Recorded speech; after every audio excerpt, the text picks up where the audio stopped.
Welcome back to the Old Fly Guy Network, where we engage with those in general aviation, making the skies safer and more enjoyable for all of us. And once again, thanks for continuing on our journey, following us on our journey as we cross the country to meet exciting aviators and hear about their stories. I'm Wade, the Old Fly Guy, and today we're in Richmond, Virginia at the Richmond International Airfield visiting with Greg Campbell, who is the director of the Virginia Department of Aviation. Greg, thanks for spending some time with us today and inviting us to this wonderful hangar you have here. Of course. Thanks for having me on the show. Greg is a general aviation enthusiast. He participates in a number of regional and national aviation associations. He is a past director for a regional airfield here in Virginia. And as I mentioned, he is the director of the Virginia Department of Aviation. So I know, stick with us. We're going to have plenty to talk about today in Greg's journey, not only in aviation, but what he's doing with his department and how he's promoting aviation here in Virginia. So let's get started. First of all, Greg, I just want to double highlight, thank you for inviting us into your wonderful hangar here, and we have some beautiful aircraft behind us that your team is well maintaining and ready for service, it looks like. Yeah, so Virginia Department of Aviation, we're situated here at Richmond International. One of the things that we're responsible for is operating the state aircraft, executive aircraft, and then we have some single engine Cessnas that we use for our staff to move about the state. Yeah, it's really, really beautiful here. I find it's clear that there's not anything on the floor. Your team is taking care of everything. So Virginians, know that your tax dollars are being spent well here. So let's start. We are in Richmond. Your history in Virginia. How did your journey and where did you start? I believe you're a Virginian at heart. How did all that start, and how did you your timeline to get you here? So it's been a fantastic journey to get to this point. I am a native of Virginia. Grew up over in the western part of the state in the Shenandoah Valley, just outside Stanton. And aviation struck me early on. You know, I think that first commercial flight I took at probably 6 or 7 years old, it just immediately was something that I was enamored with. The whole concept of flight and the fact that you could go so far in such a short period of time, and just the whole experience of it was something that stuck with me. And of course, eventually I was able to pursue that, and it's been an interesting path, learning to fly. My late teens, early 20s, graduated from college, continuing to fly, but also got over into the airport business a little bit, and then ultimately ended up here in Richmond in this role. Yeah, and as we kind of prepared for our conversation today, you were saying that not only did you spend some time in those airfields, but that's how you funded some of that between your service and working the flight line and really understanding the nuts and bolts of how airfield works, and all of that was probably fundamental into your journey to where you are even today. Yeah, it was. It started at the grassroots level. The airport that I took my first sort of introductory flight, that was a small 2,000-foot paved runway airport. Spent a lot of time there as a teenager, and doing odd jobs, hitching a ride with people that had airplanes, and then ultimately got into working at the regional airport and parking, fueling airplanes, mowing the grass, doing whatever, and not only to make some money, but it was something that I just thoroughly enjoyed, being around airplanes. I was like, I can't believe someone's willing to pay me just to hang out at the airport and be around airplanes and mess with them all day. So that's how it all kind of started, and it's been a huge part of my life. It has been my life for the last 40 plus years. Right, clearly it's integrated to everything you're doing, and it's culminated here and much more to come. So how did you the journey start from that passion, being out there, helping out on the flight line, doing all those type of things? How did you come about getting your training and that first solo? When did all that happen, and what did that look like? So a little bit of background, that when I was 12, 13 years old, the business my dad was in required him to travel some and travel to places that weren't served by the airlines, but too far to drive.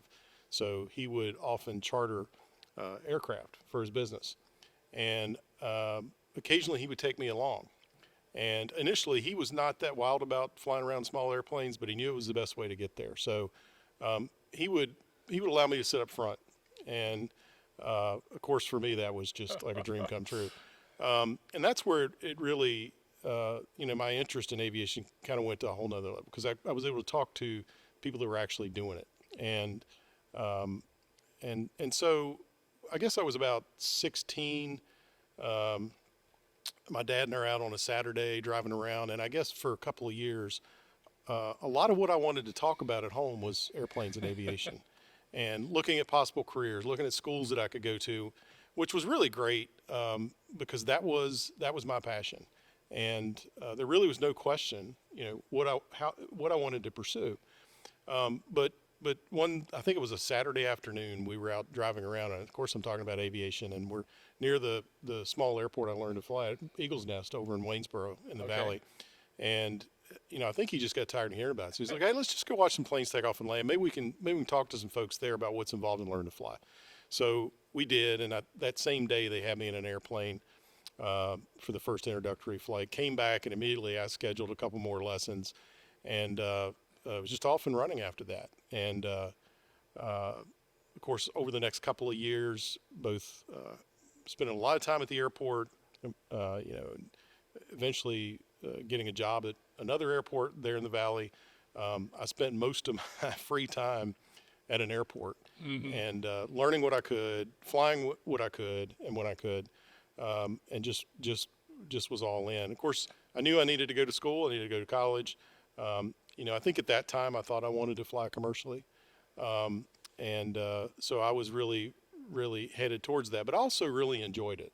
And, once I soloed at 17, I guess I was, when I soloed, it went well. It wasn't, any big deal. It was, I was well prepared. I had a fantastic flight instructor. It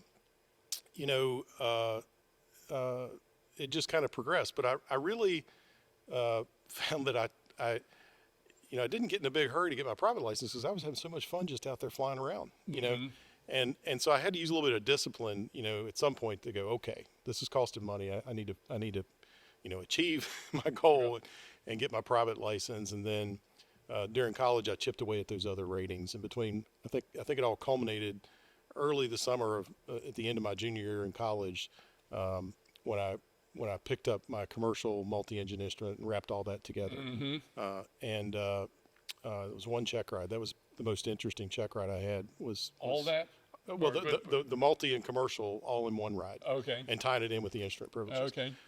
So I'm kind of one of those unique cases where I have commercial privileges in a multi-engine airplane, but not a single-engine airplane. So it's a little odd, because my check ride was in a twin for my commercial. Okay. So did that for a while, and tried to pick up time. There were the airport I was working at, Shenandoah Valley, which I ended up spending a big part of my life at later. There was a charter management company there that I worked with them and worked to build time. But kind of getting a little ahead of things, as you know, and from our conversation the other day, this became sort of a family affair with my family.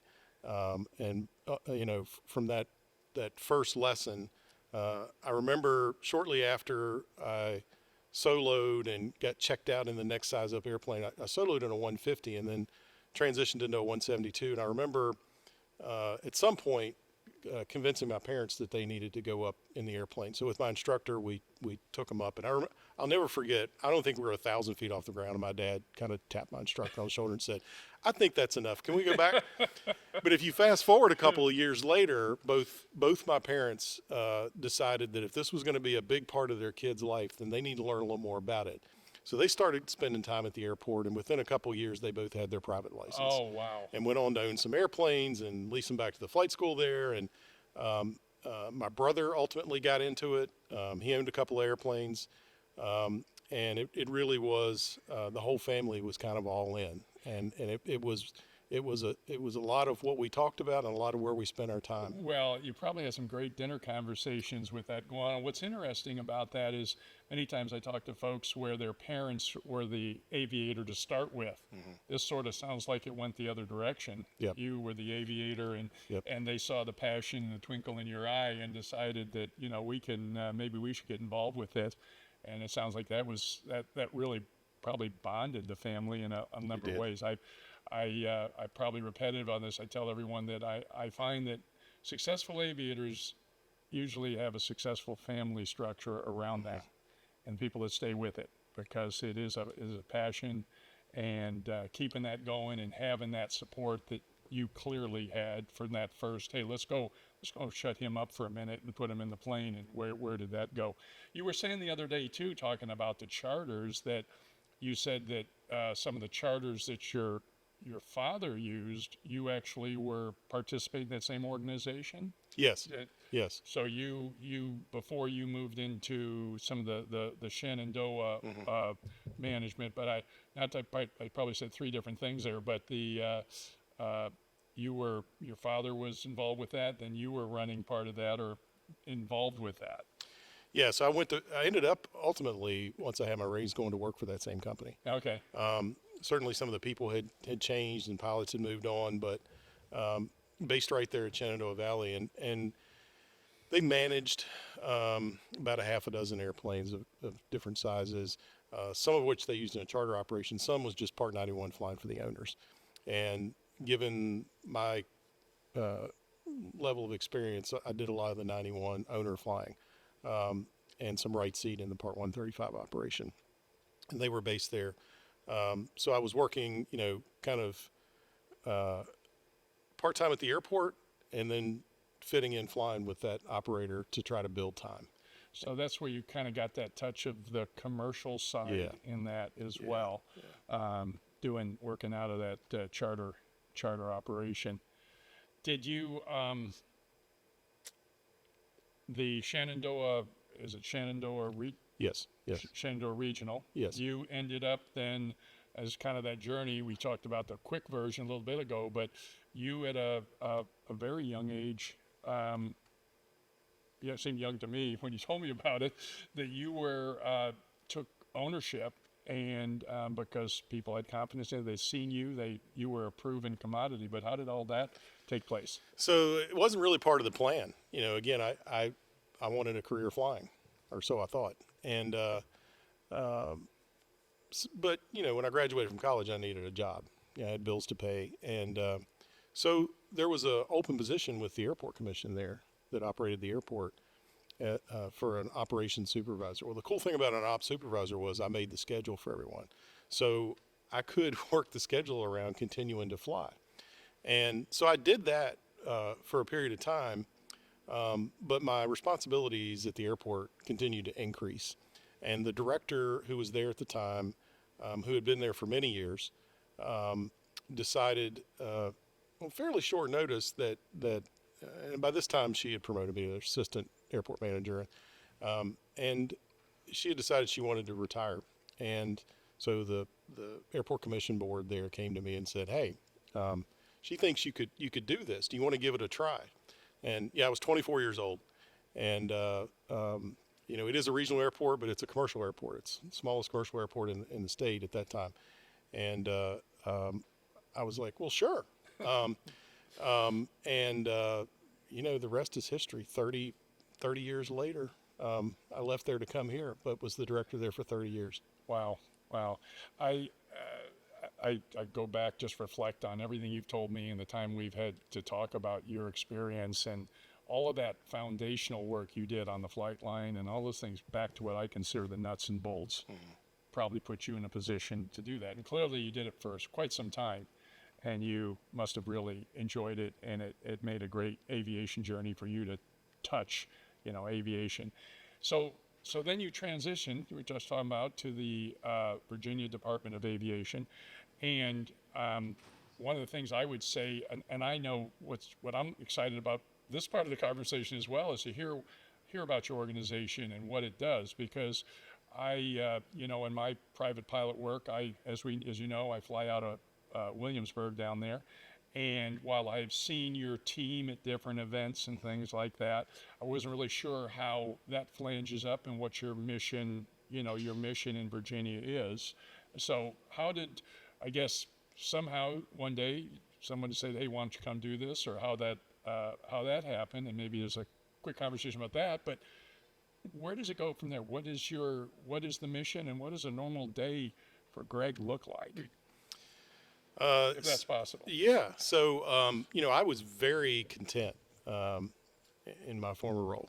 It was great managing an airport. I could talk all day about managing an airport that size it's incredibly challenging because you're touching everything. You're involved in every part of the operation, and even beyond the airport. In my view, if you're doing it the right way, you're involved in the community too. And but it was great, and it was very satisfying, very rewarding. The airport grew a lot in that 30 years. I'd like to think I grew a little bit along with it, and had no plan of leaving. I thought I will probably finish my career here and be just fine with that. But this job opened up, and I received some encouragement from folks to take a look at it and consider it. And at first, I was not so sure. Because it was, I loved what I was doing. Right. And, what better job could you have than managing an airport in your hometown? The staff there was incredible, fantastic people, just exceptional. The people that were based there were awesome. The people that came through there, I looked forward to going in every day. But this was an intriguing opportunity because I had worked with this agency as an airport operator because one of the big functions that this agency has is support the airports. It's one of our primary missions. Our largest division here at the department is what we refer to as the Airport Services Division, and we have planning section, engineering section, nav aids and facilities, and we run a fairly busy grant program providing grants to the airports their capital needs. Providing nav aids throughout the state. We have a little over 100 nav aids across the state, and helping them promote their airports, just a variety of things. So I had interfaced with those folks a lot, and I knew there was if I told you I'm really lucky, I'm a lucky guy. Had this great career, been able to do what I want to do, and I've always just been so fortunate. Maybe it has something to do with it being aviation, but I've always just been able to work around fantastic people. And I knew that there were amazing people here that really knew what they were doing. And I saw it as an opportunity to make a difference, and I also ultimately saw it as an opportunity for growth for me. And so I applied and was selected. And again, having some inside knowledge of the agency, and at least that one division that interfaces with the airports. What I didn't know, and I had to learn a little more about, was some of the other wonderful things this agency does. Part of its mission, it's laid out in the code of Virginia, is the promotion and education aspects of what we do here. So our communications and education division, headed up by another Campbell, no relation, John Campbell, who I know you've met. They do an amazing job with our aviation education and promotion program. Matter of fact, today I was hoping you get to see the icon, but of course it's out doing what we do with it, which is visiting schools with their mobile classroom and educating young folks about all the opportunities in aviation, not just pilots. That's been an exciting part of this organization to really learn more about and to be able to plug into. And the other part was flight operations. But with my background, coming out of college and working for a Part 135 management company, and having the ratings and having some level of knowledge, that was a new part, but it was somewhat familiar too. So I think I had a little bit of a head start, but there certainly was a lot that I still needed to learn about what goes on here. Well, you were mentioning, and I've seen some of your staff in the trailer, and you have the ambassador program, which everybody's extremely proud to wear those jackets around when they get to touch every airfield here in Virginia to earn that. So I think it's it's wonderful that you're out there promoting aviation. And what I think I heard you say is you don't always have to be the pilot to engage. Right. And I think that is, if we could, I'd like, to kind of focus a little bit about different opportunities or that people can get involved with outside of just being behind the yoke. Right. And one of the missions, speaking of mission statements, one of my missions is to, promote safety, talking more about that, but also talk about how we make the skies more enjoyable and get other people involved. I'm always interested in hearing perspective, someone like you that's been at the airfield for essentially your entire life, and how people can get engaged with not only aviation, but a pilot or whatever it may be, because what you did say is the aviation family is unique, and that's part of that luck. It is, and it's been the interesting tie-in for me to this agency and our education programs. As a teenager that just happened upon a small general aviation airport that had this incredible atmosphere, it was almost a social club of pilots, and to just show up there and have them take me under their wing and inspire me to pursue a career in aviation, to actually do it. That really tracks with what we do with our education program here, because we're given in a way that same experience to young people that maybe haven't been to an airport, maybe haven't been up close to an airplane. So we have this Icon A5 that we take out in the field, and our education team has a whole program that goes along with that. But they literally get to have a hands-on experience. In the Icon, we brief them on how it all works. We have a flight simulator in the van that tows it. Okay. So they get to experience that. But it doesn't stop there. We talk to them about all the careers in aviation, because, I thought I wanted to fly for a living. I still am involved in aviation and have a great time with it, but that's not ultimately where I ended up. And there's so many careers in aviation. There's a shortage across the board. You hear a lot about pilot shortage, but Right. There's shortage of mechanics, there's shortage of dispatchers, there's shortage of everything practically in aviation. So, and there are a lot of great jobs, and flying's not always for everyone. Right. A couple of weeks ago, we had a young man through here that is a senior in high school, and we were doing a sort of a short, abbreviated 1 week kind of internship program with him, and he got to spend time with our folks in education, and he got to spend some time with our airport services division, and over here in flight ops talking to the pilots and the mechanics that we have, and when he came in, we had sort of asked some upfront questions about, what's your interest in aviation? What do you think I want to do with this? Of course, he said, I want to be a pilot. Right off Nothing the bat. wrong with that. But by the time he left, I had a sort of an exit interview with him. And after he was able to see the whole variety of jobs and how the whole system kind of works just in a brief period of time, we had him in the air traffic control tower here at Richmond. wow. We had him out at the airports. He said, I now have to decide, I know I want to be in aviation. Now I need to decide what I want to do, because there's a lot more to it than what I realized. And so that's at the heart of our education program too, is it's great if you want to fly, but there's a lot of other opportunities too, where you can still be around these amazing machines and the people that operate them, people that operate the airports, et cetera. There's still a lot of opportunities beyond just flying, because that may not be for everyone. Right. I think it probably is for a lot of people, but there's a lot of the support and being part of the whole, because just the person that's flying, there's a lot going on behind the scenes to put that person in the cockpit, behind the yoke, and all the things to do it safely and repetitively. You talk about the mechanics.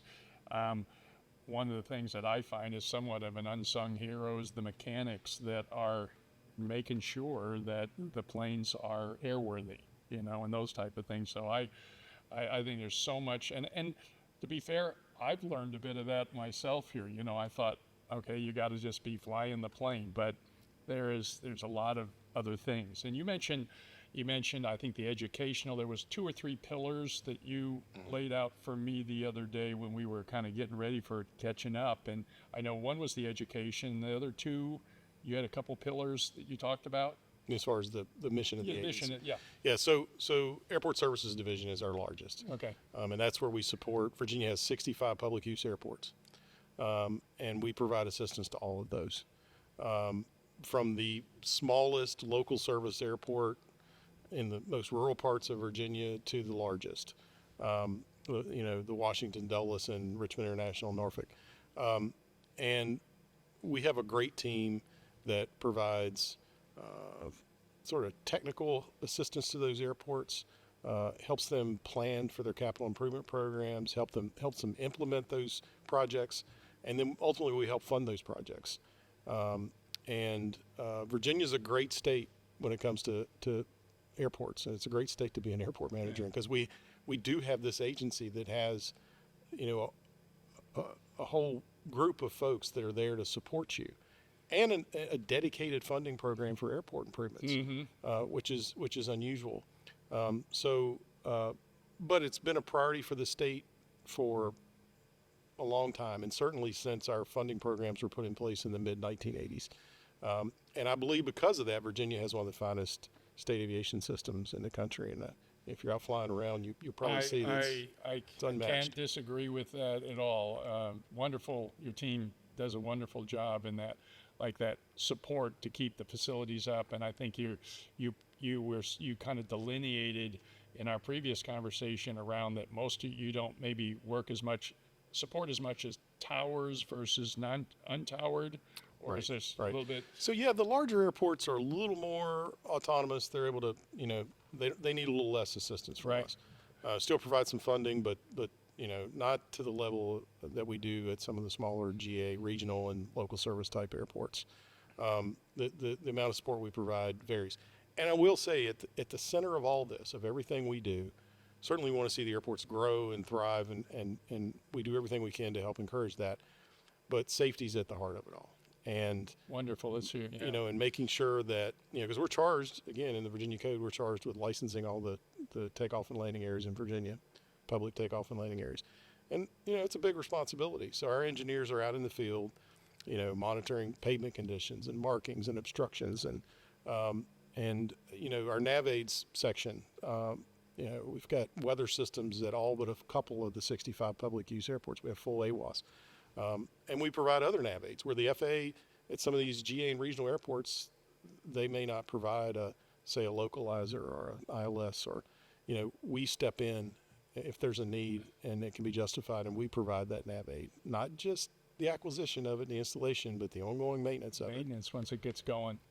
Yeah, I was wondering, and you mentioned the FAA, you helped, again, I had the benefit of you explaining a little bit, but you must work very closely with the FAA in that relationship. And I try to simplify it for me that they sort of own the airspace above the tarmac, and most of your touching and keeping things running efficiently and safely is kind of from that tarmac down. That's and exactly horizontally. Right. That's exactly right. We don't get into their lane, which is, pilot and aircraft certification, airspace, those issues.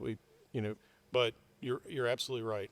As far as what happens on the ground, we try to be very active with that and make sure that we provide a safe environment for aviation, from the smallest airports to the largest. Yeah. And our team just does a great job with that too. And a lot of these small airports don't have big staff.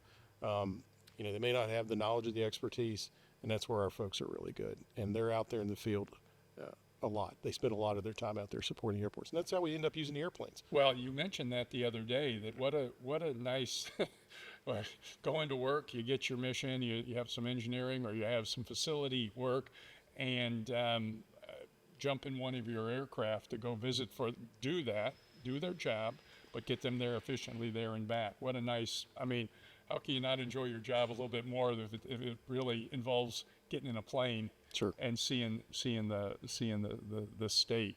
And I will again compliment you again on you and your team. The facilities, again, I'm not years and years of seasoned piloting, but the facilities that I've been at, well taken care of, and I can see why you're so proud of that operation. It's really, and thanks for elaborating on your mission. Because I think I know, again, speaking for myself, I didn't understand, and I'm not sure that everybody does understand the level of effort and what goes on. They see probably some of your team here and there, But the reality is you've got a lot going on in the background that is supporting a healthy and a safe airport environment here in Virginia. So thanks, and keep that going. I know I enjoy it, and there's hundreds of others that do the same. Speaking of, you mentioned kind of dropping back to family. Just want to make sure I get this. It's a great story about your parents supporting you, you supporting them. Do you have any children that are in aviation? No children. Okay, but so but you don't have anybody else. You're passing the legacy on through the work. Through the work, yeah, and it's in our family. So I have 2 siblings, a brother and a sister. My sister really never wanted anything to do with it. Okay, That's okay. That's all right. But the rest of the family did. But your brother helped you with that, and I did want to make sure we hit again a normal day. I'm just kind of you probably travel the state, all kinds of things, but help us understand what a day might be like. So that's another great thing about the job is no 2 days are the same. Mm-hmm. My job really is to support the team here, and whenever I can provide some strategic direction or any other kind of support, I feel like that's my role. But primarily is to be there and support our team because they're really good at what they do, and I want to make sure they have the tools and that they're operating in a safe environment, and that they're supported, and that they have career opportunities and they're developed, and so that's a big priority. But in an average day, take for instance today we had a couple-hour meeting this morning vetting, I'd say probably 25 projects that will go to the aviation board in May where airports have applied for funding, and we do some sort of conformance exercises before it gets to the board to say, is this project valid? Is it has it been properly planned for? Is have all the hurdles with us and the FAA been cleared? Is the project a go? Is it a necessary project? And if we're forced to a situation where we have more requests for money than we have funds available, then sort of ranking those on a priority basis. And safety and preservation always ranks the highest. But kind of doing a deep dive on all those projects and doing the due diligence before it gets to the aviation board. Right. This afternoon, talking to you, in the middle of that, there have been some conversations with one of our commercial service airports that wants me to come out next week and talk to an air service task force in the community that wants to talk about how they can build their air service. That was a big part of my old life. Okay. And I learned a lot sort of the hard way about the commercial aspects and air service development. But we have some programs here at the state that helps our airports promote their air service and help develop it.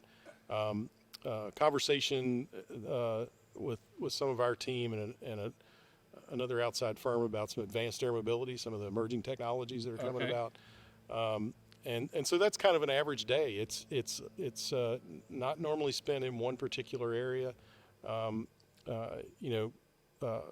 Routine check-ins with our folks here in Flight Ops, sort of getting the updates on almost a daily basis on the fleet, what the operational status is of the fleet and our crews, and because that's a pretty busy part of our operation too. And I like to make sure that I'm in the loop on that, and that we're giving them the tools they need to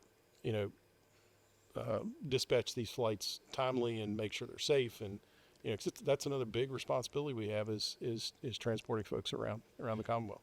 Yeah, you mentioned when we were talking the other day, you took pause for a moment. You said, "Hey, I need to check to see where my aircraft are at," and so I can say proof that actually happens. Yes. You are doing that, and so there's nothing average about an average day for you, and that probably keeps that excitement and passion going because that change of pace. With that common theme of the things you talked about within safety, the education, the facility support, that keeps the mind going a lot of different places. It does, and it's really the labor of love. So it's I put a lot of time into it, and you're exactly right. I mean, it's just part of the the connection I have with our folks here, and making sure that I'm there to support them and know what's going on with them. I typically don't go to sleep at night until I know everyone's back home, or where they're supposed to be for the night. Right. And that gives me great peace of mind. But yeah, that's wonderful. with your time in the business, I like to ask that kind of which is tough question, maybe not tough question, but with all the flying you've done and scenarios, what kind of, you ever had a flight or something that just didn't go right and kind of the lesson learned from it? And there's got to be quite a few. quite a few. And this is, where it's a human condition. I say we, clearly you and your team, and I'd like to think I could emulate, the safety and things like that. But things can happen. And I don't know if there was anything that kind of comes to mind as this happened, and boy, we learned from that, or whatever it might have been. Yeah, quite a few. And I actually have to thank you, because it's been, in preparing for this, I dug out, some older log books, and of course, started flipping through the pages, and it's amazing what comes back to you about some of those logbook entries about things that happened. And, a great deal of experience. I was fortunate, got to fly. Here comes the lucky part again. Got to fly a lot of different airplanes, when I was coming up through my ratings, and some really interesting airplanes that, J3 Cub, I've got a fair amount of time on one of those. My brother had an Aeronica Champ, I've flown a Stearman, so some neat airplanes. But there were those times where I learned, and occasionally would get checked and reminded that this thing we love, you need to respect it. And, one of the pops to the top of the list is, transporting one of the owners when I worked for the management company to his vacation home down on the coast and down in the Carolinas, and almost had a midair with an air tour operator down there. It was uncontrolled airspace, hazy summer day, probably marginal VFR.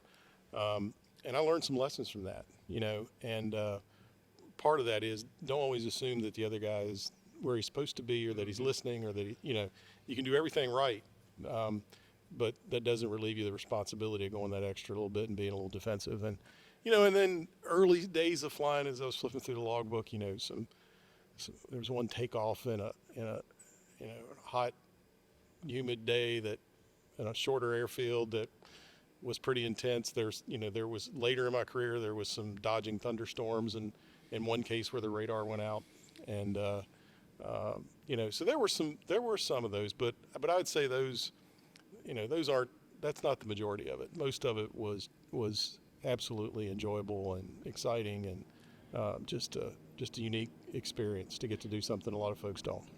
And I think the reason I talk about it is that I think like you said, that's not the majority by any means, but it's some of those experiences help you shape your approach on flying, and I would imagine that you help others shape their approach. That don't do this, don't assume that, don't lose that situational awareness of what's going on around you.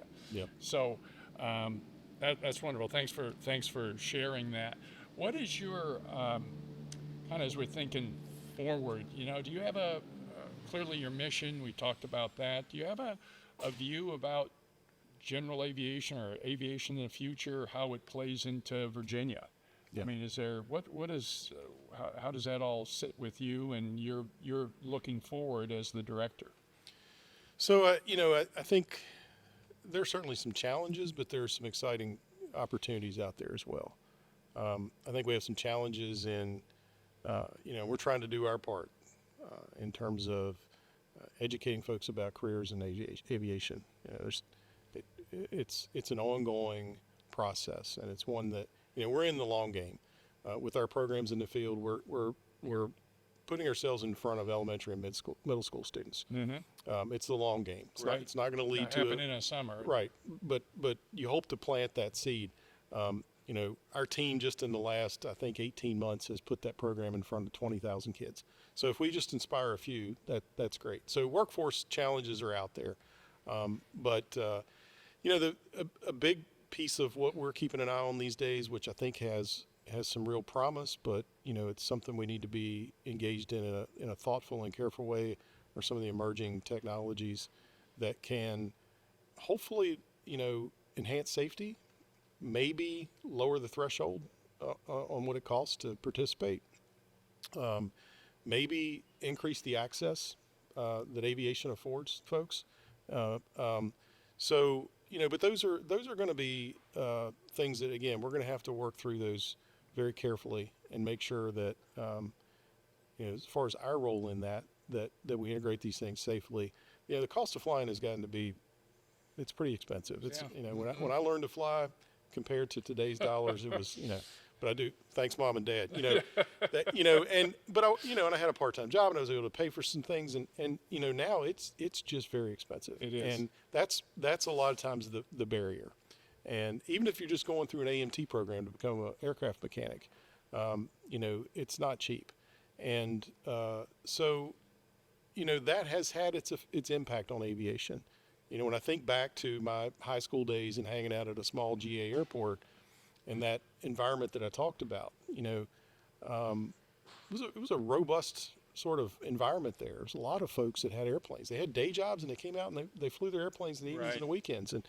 And unfortunately, we're starting to see some of that change a little bit, just because that price to enter it is slipped up. And I think we as an industry have some challenges to try to do what we can, working with folks like AOPA and other industry groups to try to keep aviation as affordable as it can be, and that it doesn't become something that's prohibitive.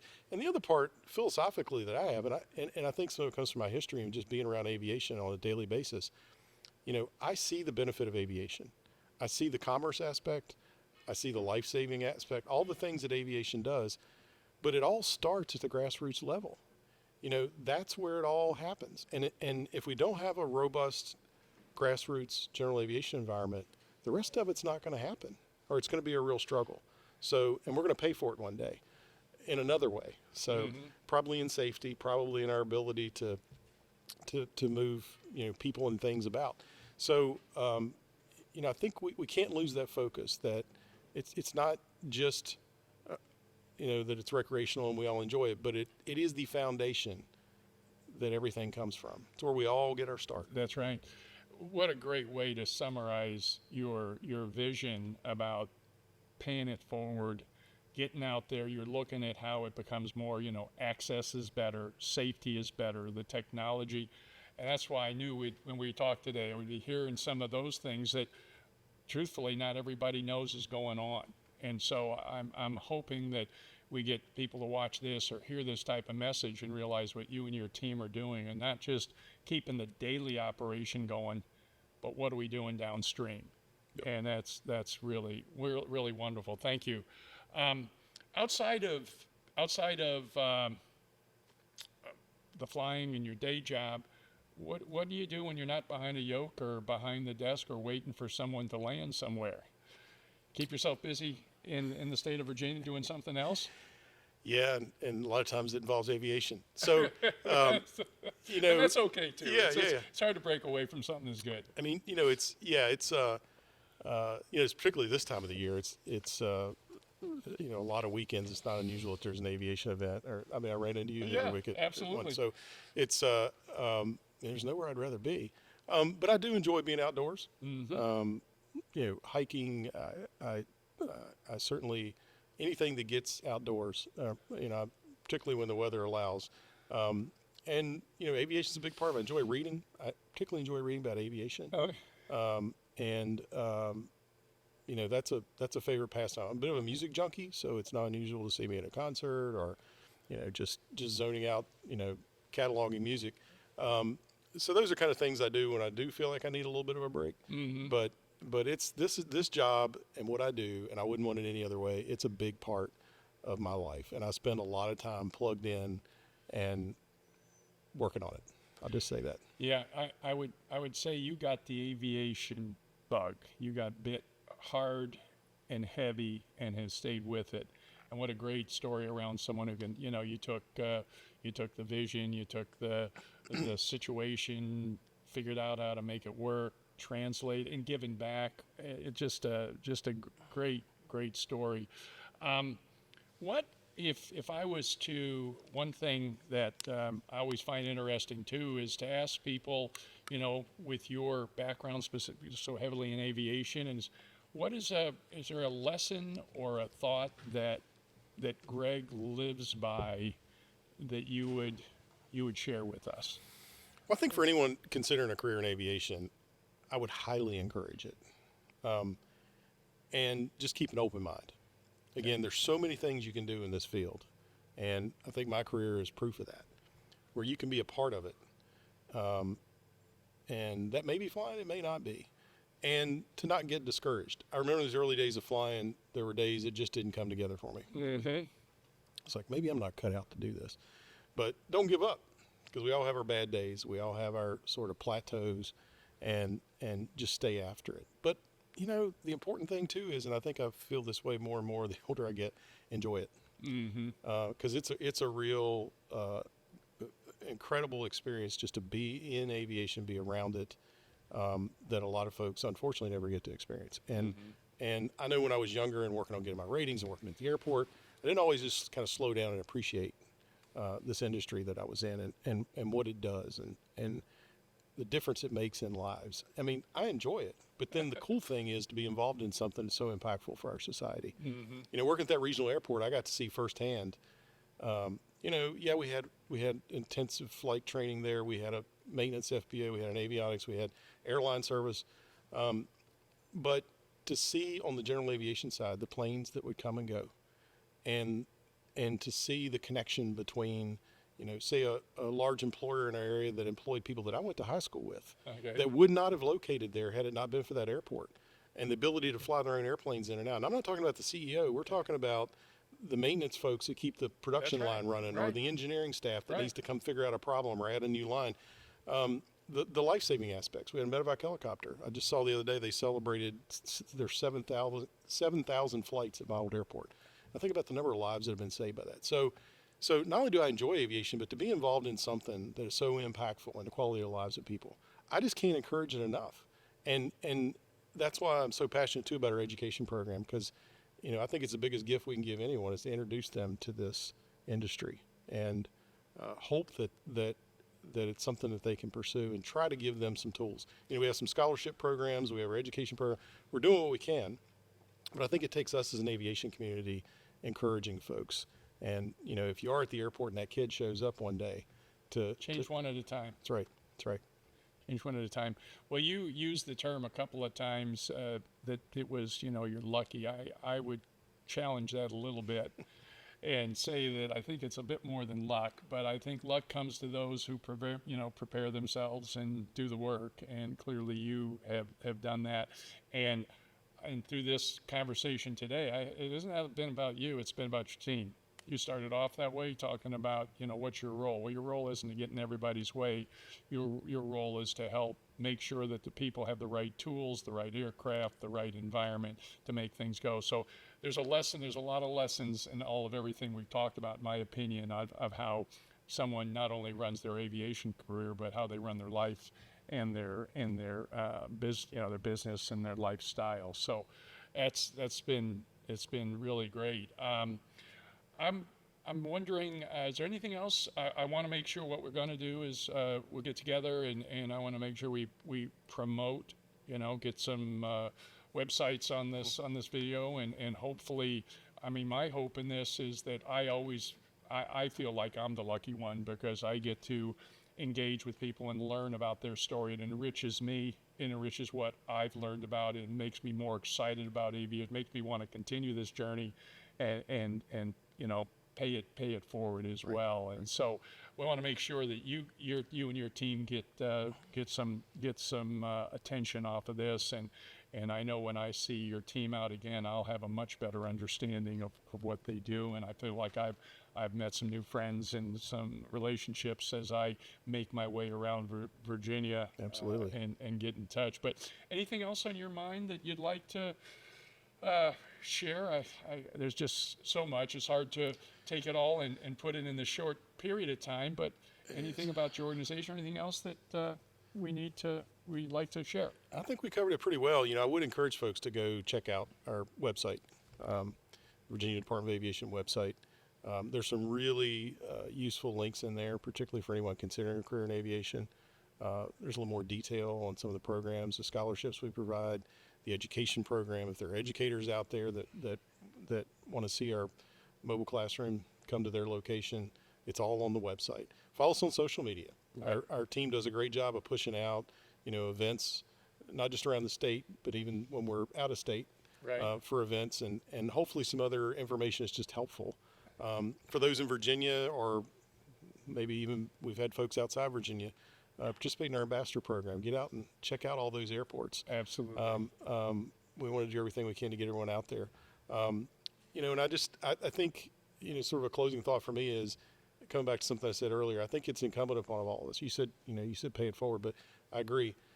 Those of us that are in it, I think we have some obligation to help others that have that interest, and share it around a little bit.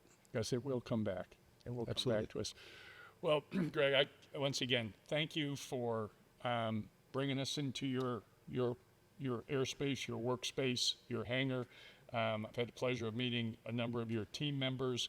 You can see all them too on the website too. You have all your team and how that structure is. So we had a great visit, and I'm going to make sure that we post all the stuff we talked about, and I think it's just been wonderful. So thank you very much. Thank you, for Wade. taking the time. It's been a real privilege to have you with us today. It's been an absolute pleasure to hear you tell me that this conversation has allowed you to reflect on some of your successes, because sometimes we let those things go by. So that's a highlight. Could be the highlight of my conversation to know that you got that opportunity. So once again, thanks for joining us here. As always, make sure you check out the links.